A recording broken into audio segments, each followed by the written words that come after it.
Hi, this is Andrew for Geek News Central, and on the desk in front of me I have the Roku Express. This is one of two new models, the other one being the Roku Streaming Stick Plus. For more information and current price, I included this product link in the description. Okay. Let's try this at home, as they say, kids. If I can get it in here. There we go. That's it. So, yeah, there must be a sticker somewhere else. Yeah, there's another one down the centre too.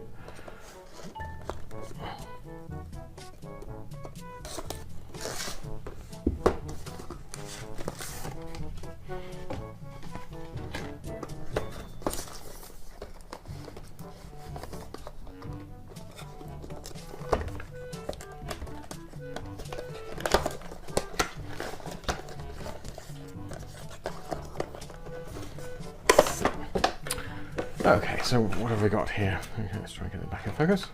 Back in focus, please. That's a bit better. Yep, there we go.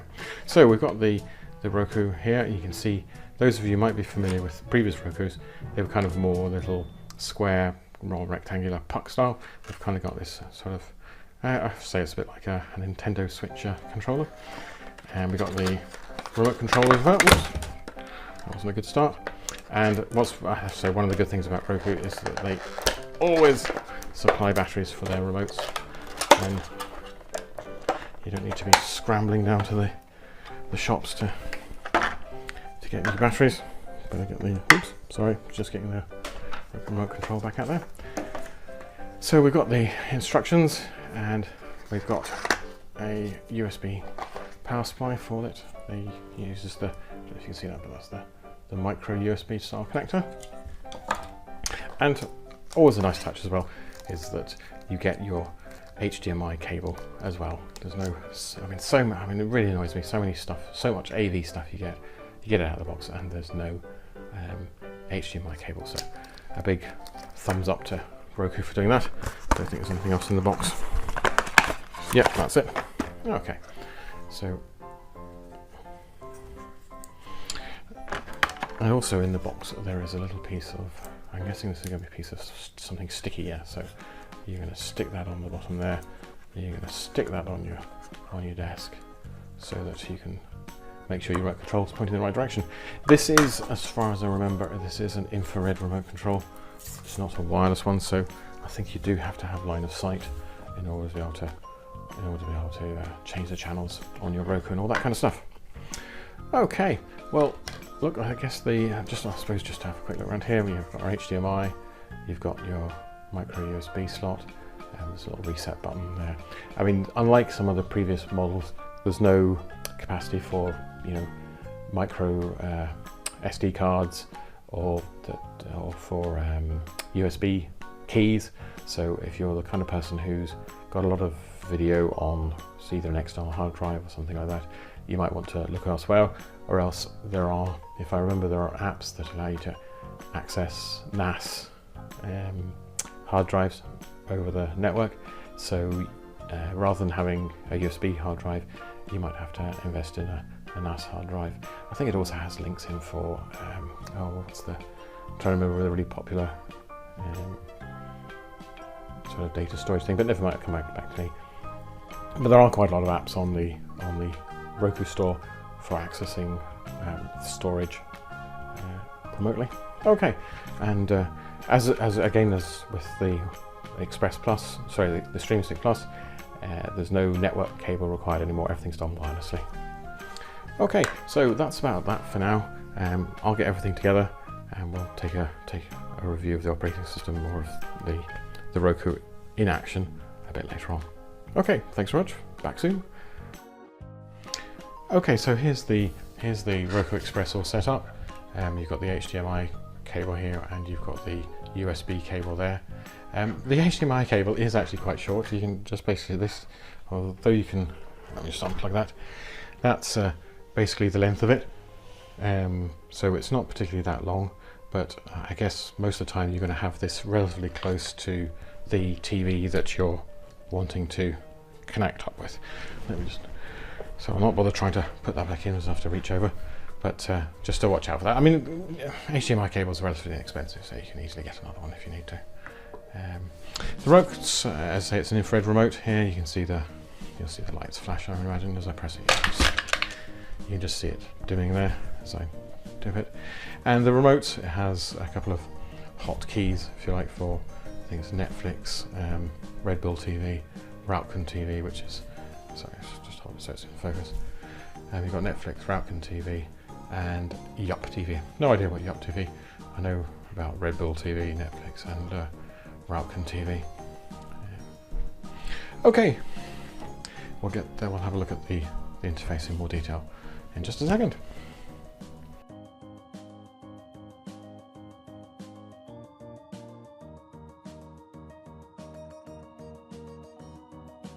Okay, so we're back with the Roku Express. I've powered it up.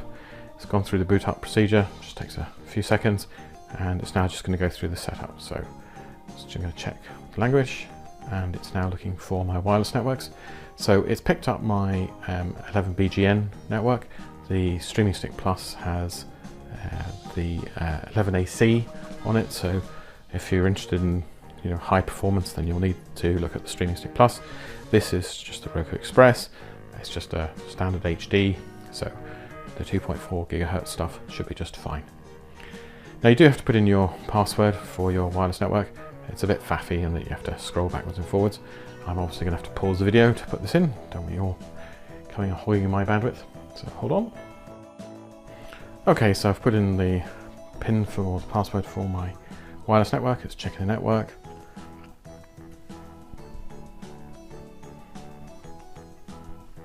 And okay, it's going to do an update.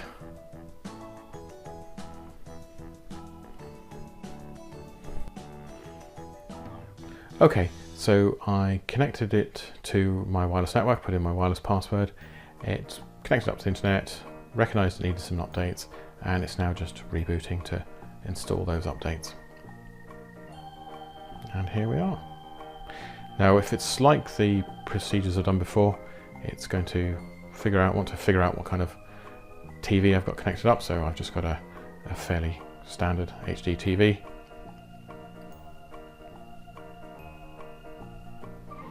Yep, that looks good. And it's going to want me to do to basically log on through the app or through the web. So it's definitely much more convenient rather than trying to use the remote to put in your username and password. Hold on just a second. Okay, so I've done the update on my tablet, on my PC. So it's now loading the channels that are already associated with my Roku account onto the Roku Express. This is great if you are already a Roku user. Effectively, it seamlessly transfers any of your channels across. It just takes a few moments to do. So, but it rattles through it rightly, as you can see. So we'll come back once it's finished updating all 50 odd channels. Right, well, we've updated all the channels on the Roku, so we should now be able to get going. As I mentioned at the bottom of the screen, there is a complimentary app that allows you to do all the kinds of things that you'd expect, and change channel, choose new channels, all those kinds of things. So let's just have a wee look through. These are all the channels that the Roku has. As I say, these were preloaded from my existing account. So we've got things like BBC iPlayer. Just check how they go. So this is the first time, looks like it's loading it up. And the way the Roku kind of works is that it has memory in it, which allows it to cache some of the apps or the channels, and the most popular ones stay in memory. The ones that aren't so frequently used get pushed out. So over time it learns which are your favourite channels and keeps them in memory, and throws out the ones that aren't used so often. So flicking across, so here's all the usual iPlayer stuff from the BBC. Looks good. And we've also got things like Netflix. You've got the Roku Media Player. If you do have a NAS or you want to play stuff from storage on the net, on your own network, that's the one to use. You've got the likes of YouTube. Again, when we start this up, you'll probably see it loading it up. But as I said, over time it learns your favorite ones and keeps those in memory. So just to show you that, once we've had a quick look at YouTube, we'll go back to the BBC and check that it loads quickly.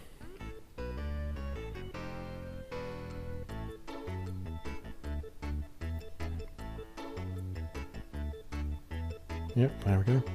And once the app's in memory, off it goes. And that's pretty quick. And certainly I had a problem with the previous Roku 2. It was because the YouTube app was problematic on it. This looks like it's pretty swift. So just to check that the caching works, let's just go on back up to the BBC, and this time you'll see that it should pretty much load instantaneously. Well, wasn't bad. So, as you say, don't worry about that loading. It only occurs really the first time you look at an app, or if it is an app that you haven't looked at in quite a while, or a channel that you haven't looked at in quite a while. So hopefully you see stuff that you all know and love. There's Amazon Video, there's Vimeo, there's Spotify, you've got Demand 5 and All 4, some of and ITV as well. They're the kind of UK national broadcasters, so you've got their catch-up TV, you've got a few other things, Red Bull TV, SW, all those kinds of things. So all the good stuff that you'd expect from Roku's there.